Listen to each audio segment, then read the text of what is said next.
Hey y'all, welcome to the first episode of my YouTube channel. My name is Butlale Nompumelelo. I am 22 years old from Pretoria, South Africa. I am a non binary black femme presenting person, and this is the channel that I'll be using to expand on my self expression in regards to how I've experienced my life being the person that I am, coming to discover more about myself and in relation to the world and the people around me.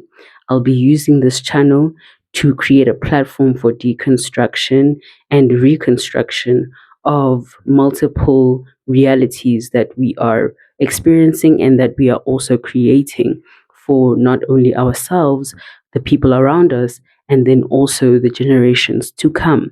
I will be leading from a punk, abolitionist, and spiritual perspective because I thoroughly believe in myself, in the views and experiences that I've had, but I also believe in being able to engage in alternative and different modalities of knowledge, creation, culture, experience, and general reality and world making.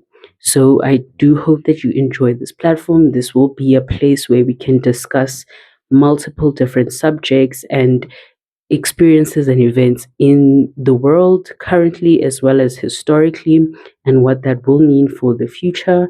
We will also be talking about multiple different aspects of life in general. And this is just a platform for us to really engage in being a different way. So, just a few disclaimers before I get into the main topic or content of this video. I am neurodivergent. This is one of the marginalized identities that I exist with. It is a function of how I experience my reality. It informs my daily experiences. It informs how I learn and gather information and knowledge. It basically is a fundamental part of who I am. And so it will show in the way that I structure this platform, in the way that I make my videos, in the way that I engage in the video, and even with the movements that I make. I'm ADHD and autistic self diagnosed. And so I have a problem of not being able to sit still. And then also, it is reflected in the way that I communicate, which means that sometimes I'll go on tangents or I'll deviate from the main topic. But I am a very fundamental humanist at heart, which means I accommodate all sorts of expressions of humanity, and I allow myself to then be accommodated in the way that I express myself. So I still do hope that you are able to engage in whatever I put out. I hope that you are able to recognize my humanity and that it also allows you to then explore the ways that you can express yourself and you can think about things, engage with the world. It is not only my neurodiversity that makes me act or behave or see the world this way, but it largely informs how I experience the world because it is the way that my brain is wired, it is the way that my body experiences reality that informs how I see things and how I experience the world. There are other modalities of my being and marginalizations that I experience that inform my reality and the way that I perceive the world, which I will be able to get into as I continue to post and publish videos on this platform. The most important thing for me is that I would like to be viewed and understood as a multidimensional, multifaceted being. I would like to be perceived, even though I'm not always offered or awarded that, but I would like to be perceived as someone who is not able to be boxed into any type of category. And if I do happen to do that for myself, it is something that I feel like aligns with the idea of not being able to be boxed in, such as being queer, such as being neurodivergent. These are labels that I use to help me identify myself and my reality, and also to help people understand what to expect, at the very least, from who I am. That is not to say that these markers or these labels are the whole or the sum of who I am. These are just I would like to say, landmarks of my existence and my experiences, which have helped me understand why I happen to be the person that I am. But at the crux of it, I would just like to be seen as somebody who is being themselves and who is exploring all facets of their existence in whatever way it shows up at that particular moment in time. So, I do hope you enjoy this platform once again. I hope that it helps you, whoever you are, wherever you are, engage with your own reality in a way that helps you understand yourself better.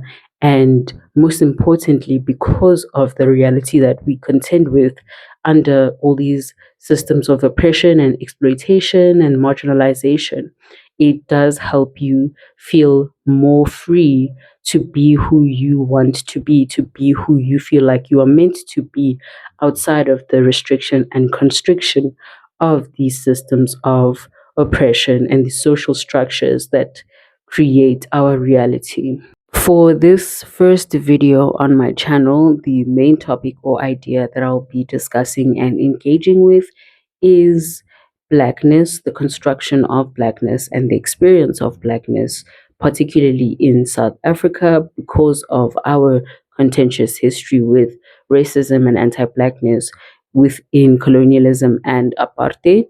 And then I will also be centering it around my experience given that I grew up post apartheid. I was born in 2002, which was about 8 years after apartheid legally ended.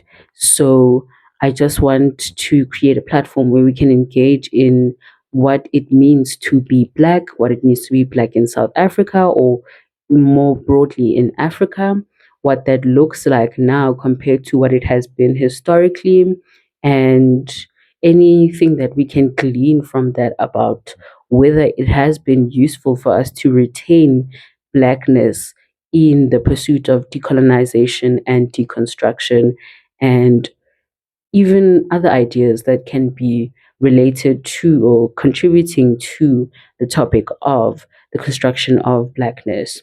I will get into, perhaps if I can remember, some theories about race and racism and race as a social construct, and what race has been used for, why race has been created or invented as a part of our reality, and how that has informed what we have become today, not just in how we experience the social reality as people, but even in the environment, the infrastructure, the productions from manufacturers, all types of facets of reality that we have.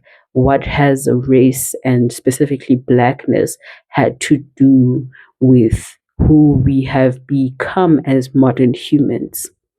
To begin this discussion, I am going to speak about the first time that I realized that I am Black. It just so happens that I did not grow up knowing that I am Black or understanding why people like me are labeled that way. And to really talk about how that came to be that I actually accepted that I am Black, I will talk about the three factors that contributed to me not knowing or understanding why I am Black. And the first one is learning about the color Black, which is the color of the top that I'm wearing, and not understanding why that was attributed or associated to people who have brown skin. That really was something that was difficult for me to understand and grasp. And it made it hard for me to really accept being Black. The second thing is I generally was not taught what race is and what these different racial identifiers mean. And so that was a really big hindrance to me accepting my own Blackness. And then lastly, because of my neurodiversity in how I experience the world, and then also the socioeconomic class that I grew up in, I had a particularly different experience of being accepted by the Black community and feeling like I belong in the Black community. That really informed how I viewed Blackness and how I accepted blackness. I would also like to add on that I don't know how much of a factor this was, but me growing up, being surrounded by black people, being exposed to black people constantly, and all other races of people, didn't make me see or understand what these racial identifiers were for, because all I knew was that there were people that came in all different shapes and sizes. And so I didn't know why it was important for us to be labeled by these different categories. But specifically for me, not really understanding what it meant to be part of the Black community also made me have a difficult experience understanding my own Blackness. So, the first time that I really grappled with the idea of blackness was around grade 6 or 7 in primary school. This was not the first time I encountered black people, as I have grown up surrounded by majority black people in all the places that I've encountered. My whole family is black. My experiences in childhood and at school were surrounded and proliferated by black people. I went to a school that was predominantly black. It was an English school, it was co-ed. There were people of other races there, teachers of all races, but it was only around grade 6 or 7 when I started really grappling and engaging with this idea of blackness. And in particular, the first thing that I was really contending with is in terms of the color itself. My first engagement with this was primarily, why am I taught about the color black, as in this color of the shirt that I'm wearing now, the color of the mic, and the color of many things that are black in this world?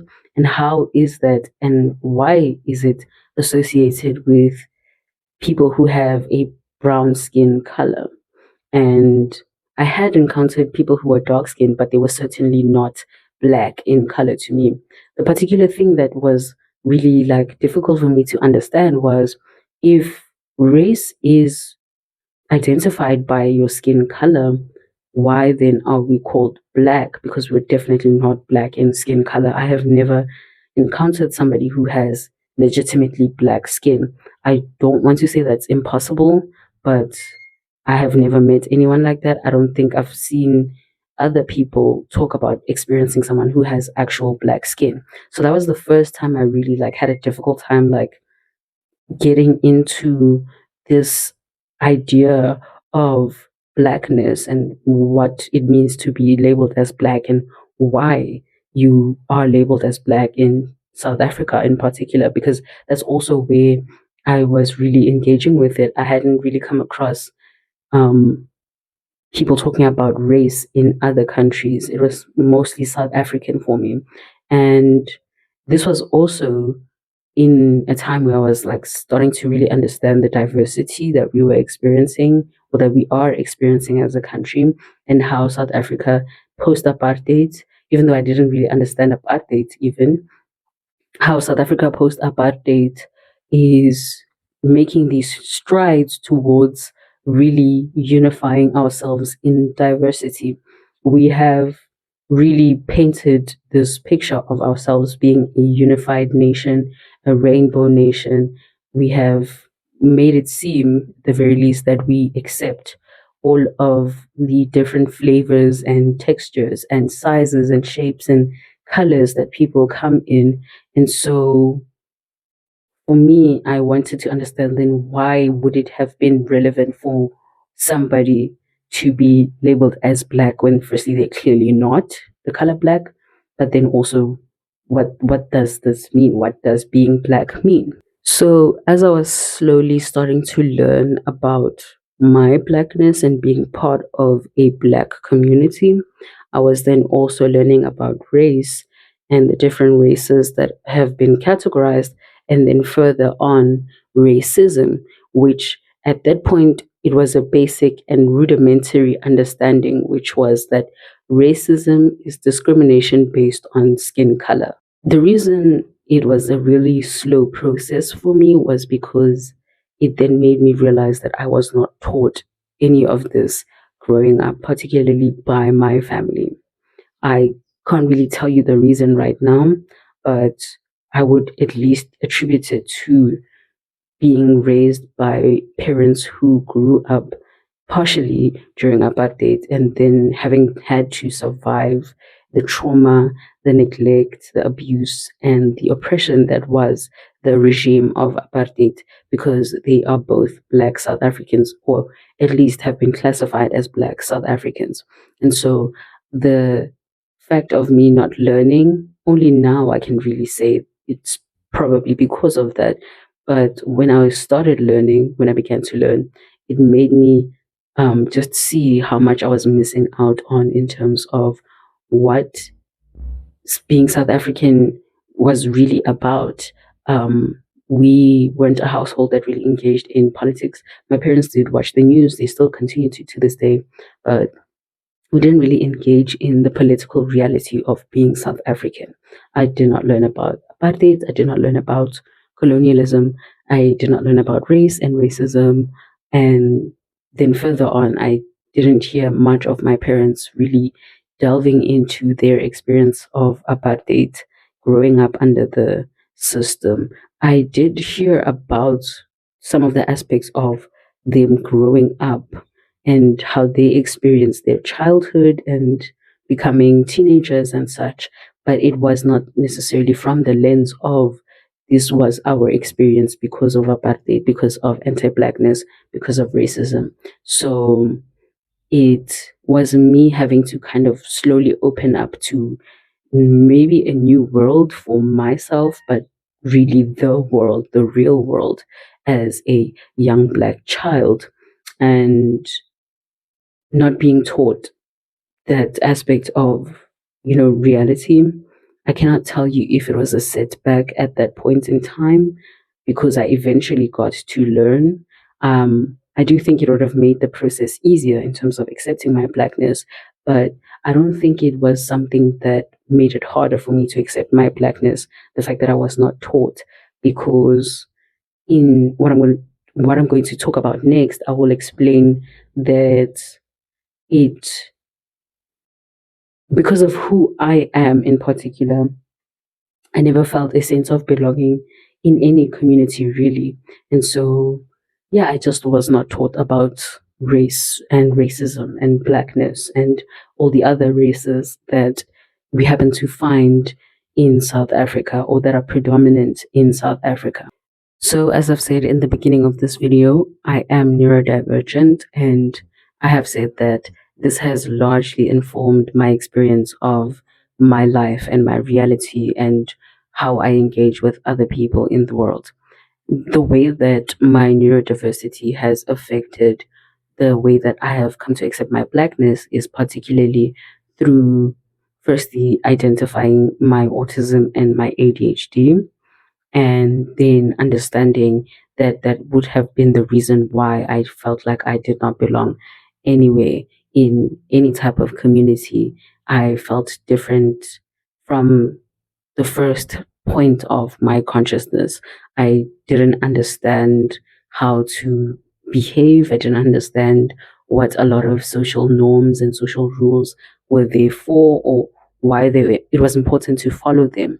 And I had just never felt like I could feel a sense of being the same as somebody else. And obviously, as humans in general, we are all unique and we all have a subjective experience of reality and the world. But for me in particular, why I couldn't just say it's because I'm unique is because I could see how other people were able to understand these things, such as race, racism, blackness, even if they didn't have like a theoretical approach to it. People would just accept blackness, whiteness, being colored, being Indian, these racial identifiers as normal and maybe even necessary parts of our existence as South Africans. My neurodiversity really placed me on the outside of everything. I couldn't understand family dynamics. I couldn't understand school and educational dynamics. I couldn't understand how to integrate myself into the community that I grew up in. There was so much about my neurodiversity that affected how I felt like I belonged as just a human being in general. And so, in specific to the blackness, I then came to understand when I was realizing that I was black that it was also a difficulty for me to really understand what it meant to be black as a person part of a community, being part of the black community, because I never really felt a connection in a unified sense with people who are black. I had already felt ostracized by black people, largely due to my neurodiversity. And also, at that point, at least I understood fat phobia and the feeling of being ostracized for being fat. But because I had already known that there were fat people everywhere, I didn't really see it as something that was making me feel ostracized because of blackness. I don't know if that makes sense. You're gonna have to, yeah. But yeah, my neurodiversity most especially made it difficult for me to feel integrated to humanity in general. But it made me then have a difficult time feeling associated to Black people because I didn't feel a sense of community with them because I just felt like I didn't understand them and they didn't understand me, but as people, not really as Black people. And then further, when it comes to my socioeconomic status and the class that I grew up under, as I've said, I grew up part of the black middle class. And the way that I grew up under it in particular is I think I'm one of the first generations to actually have been rooted in the middle class. My parents grew up poor from both sides, and both my parents' families are still poor to this day. So they are in particular the first generation to make it out of poverty in a material sense. And therefore, that has informed how I have experienced blackness because, I mean, it was only when I started learning about these social structures in like varsity where I came to understand what the dilemma and the dynamic is within the black middle class in particular. But at that point in time, um, especially because I would visit my family, my extended family, and I would be immersed in the experience that they have. I just recognized on a very fundamental level that they viewed me as particularly like detached from their experience of blackness because of me not having grown up poor and not being immersed in an experience of poverty. That largely informed how I then started to understand blackness because I think for a long time, the way that they would look at me and my family living primarily in the suburbs close to the city and my parents being able to afford this lifestyle consistently, it was how I've come to understand it now, the dynamic of them seeing us assimilate into whiteness. I think I obviously did not have the words to articulate that at that point in time, but I was kind of starting to then see that, oh, this a particularly different experience or understanding of blackness for black people who grew up in the middle class and people who don't grow up in the middle class who are black tend to then associate those middle class black people with whiteness. And especially because growing up, there was the specific value ingrained into me by my parents that I have to learn the languages of our family, our extended family from both sides. I had to know languages that Black people spoke so that they didn't articulate it this way, but I now understand it was so that I don't lose that aspect of Blackness. And so, me coming into that realization that, oh, I'm Black, had to then do with the fact that I'm recognizing the cultures that I inhabit because I am both Tswana and Ndebele, recognizing that I come from these backgrounds, and then I also now experience them differently because I don't live in the places, or I don't occupy that space that is supposedly for Black people. So, in a nutshell, I'm going to say this lightly and with tact.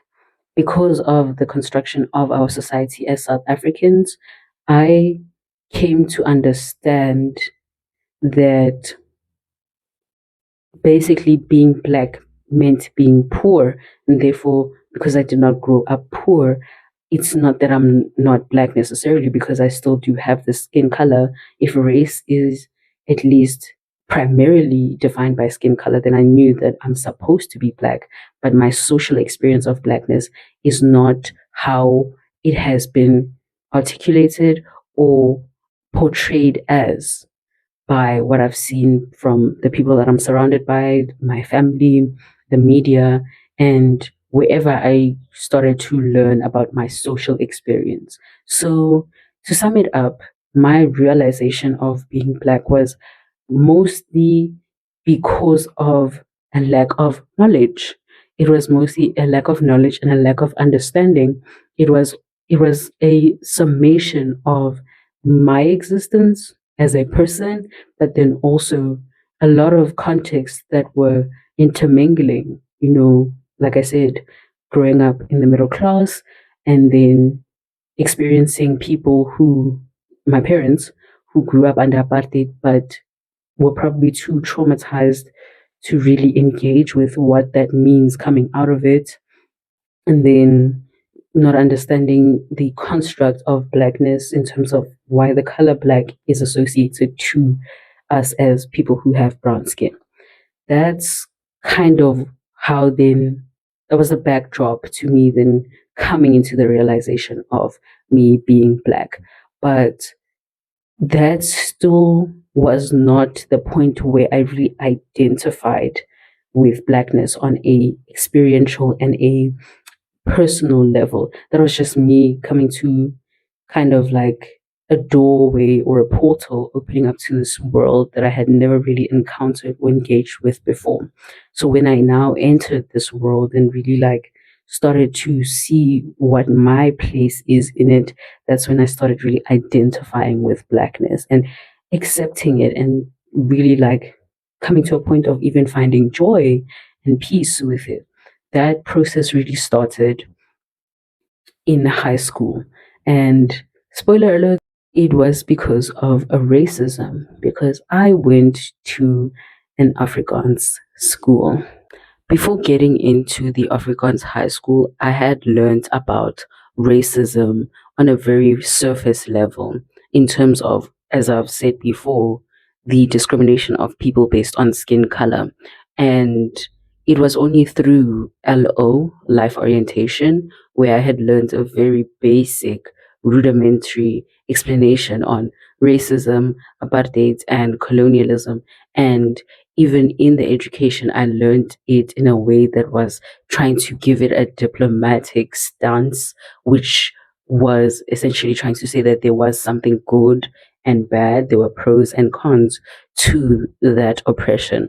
So I didn't really understand it on a fundamental level because also I'm a kid. And like I said, I grew up around Black people. I grew up experiencing Black people consistently. And so racism wasn't something that I had often encountered.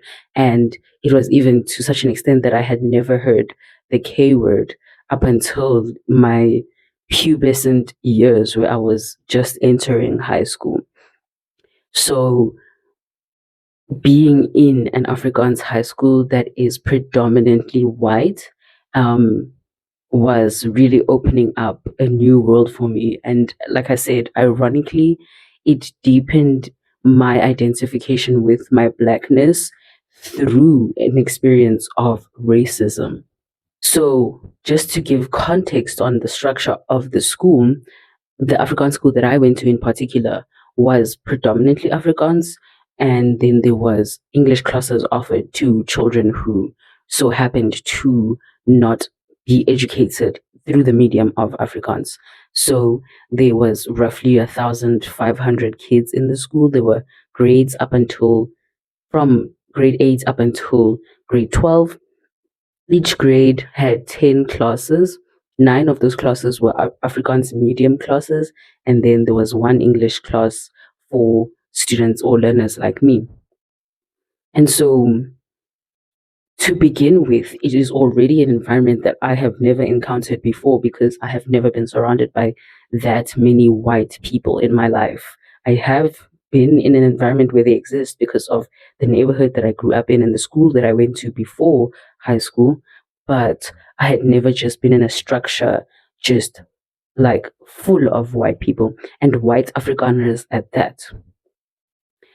Immediately, almost immediately rather, as we started, my particular group of grade eights noticed that the school was practicing more of a Afrikaans medium based way of administering the school. So they would have announcements mostly in Afrikaans. They would conduct assemblies mostly in Afrikaans.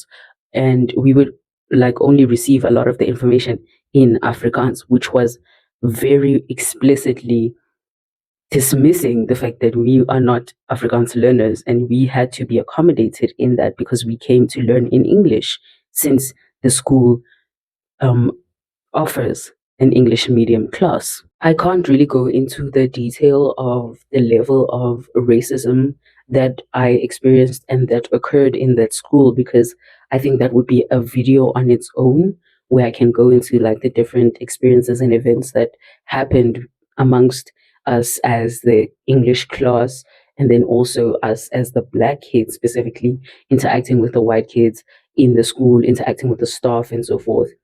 But the racism was particularly structural as much as it was social. And that was the thing that really made me like see just the abilities that white people are afforded in being able to then further discriminate towards black people outside of discrimination based on skin color. It was really deepening my understanding of racism. I didn't have the words to articulate it at that point, but it was coinciding with a larger shift that was happening in society, in global society, due to what had been happening in America with the then rise of the Black Lives Matter movement because I started high school in 2016. And that was specifically when Donald Trump was first elected into the United States government and became the president. So I was inundated essentially with very radicalizing information about being black in the world now. Because before, like I said, it was mostly me being black in South Africa that I was really engaging with. But then that was at a point where I was now being more active on social media. I think I was a bit too young for that, but that's not the point of this. And in my freshness in the landscape of social media, I was then also like kind of bombarded with this new reality that was coinciding with what I was experiencing in high school. And then there were other things that were happening at the same time, which would be if you were aware of like the students and learners who were speaking out against racism in their particular schools, there was the protests that happened at Pretoria Girls High where the young girls were speaking out against the rule or the code of conduct of the school, which wasn't allowing them to wear their natural hair or their afros in class or to school. And so all of this was happening at the same time for me. And when I say at the same time, I mean in the sense of it was just happening progressively. It was almost like it was just one big moment of radicalization. And having to then go through my own experience at the school with its racism that is structured, like in the way that they conduct the school's affairs, and then also experiencing it from kids, from teachers, from staff who may not do it overtly or explicitly because of the fact that it is now considered illegal, but then still had that hostility towards Black people and Black children in particular. In, I don't know what type of way to say, very enlightening, in an enlightening way. It deepened my identity in my Blackness, because I think also what happens when you content with being Black, it often happens in spaces where you are then being prejudiced because you're Black. Within predominantly Black spaces, you hardly encounter racism overtly. There is often anti-Blackness that happens in Black communities, but it's hardly ever seen as racism. It can be seen as internalized racism for sure. But when you're specifically in white spaces, um, and this has happened historically as well, you are then ultimately policed into your Blackness. You are forced into adopting your Blackness as your identity because of the way it is antagonized by white people. They will not stop making you know that you are Black. They will not stop making it a point to treat you the way that they do because of you being Black. So that's what then deepened my like identity into my life, my Black identity into my life, when I really had to accept that I would be spending all 5 years of high school at this school. I then had to understand that I will always be positioned as Black. I'll always be treated as Black because there are white people there and it is predominantly white people. And the fact that we were also a minority, considering the structure that I explained earlier, where it is 10 classes and nine of them are white, essentially, you are like outnumbered because of the way that the structure of the school is designed. Now, considering the fact that I'm experiencing my own level of racism in the school, and then I'm on social media encountering the ways that other people are experiencing racism in their respective communities, in their schools, and internationally and globally, I then could not run away from the fact that I'm Black. Outside of looking Black or having skin that is like considered Black, I just could not run away from even stereotypically being considered Black. I couldn't not face that fact that I would have to then live a reality of Blackness. Even if I don't know how to identify with it, I would always be positioned as Black. This was not a smooth and linear process. And I think understanding still at the same time that I'm still struggling to really integrate myself into the Black community itself because of the neurodiversity that I explained. I just had to be like, well, even if these people don't really accept me as I am as a person, I will always be grouped with them. But then I will also always find home within my community because I have always been surrounded by Black people. I enjoy who we are. I have always only been able to make friends with Black people. And there's always just that connection, even if it's not articulated, even if it's not overt, there's the safety that I'll always experience within my Black community. At a later point, though, I did start to then understand the gender dynamics that occur, in general, but within the Black community, and how my safety is still going to be jeopardized. But I think I have always or I came to a position rather where I would then start to just put forward that I'm always going to be Black. I'm always going to appreciate my Blackness. I'm always going to identify with it in whatever way the Blackness is expressed, in whatever way I find it in the world, through language, culture, fashion, through music, through art, through media, through academia, through the TV and film that I consume. Every way where Blackness is present, I will always gravitate towards it. That's what really deepened me and my identity's relationship. And ever since then, I don't even want to not be black. I have never really had to ask myself that question because, like I said, it took me a while to even realize that I was black. But then from that experience in high school, I was like, I actually would rather be black, even if it means suffering. I really would rather be black. I would rather be black and a woman because I still identify with my black womanhood, specifically black womanhood. I am non binary, but yeah, that's another video for another day. I would always rather be black. So I guess now I'll come to the point of the conversation where I really then get to where I started to then deconstruct my maybe internalized racism, internalized anti-blackness, what made me then now start to pursue deconstructing blackness, but not specifically blackness, but then race. Or how did I get to a point of looking at race as a social construct, and then how did that affect my relationship with my blackness?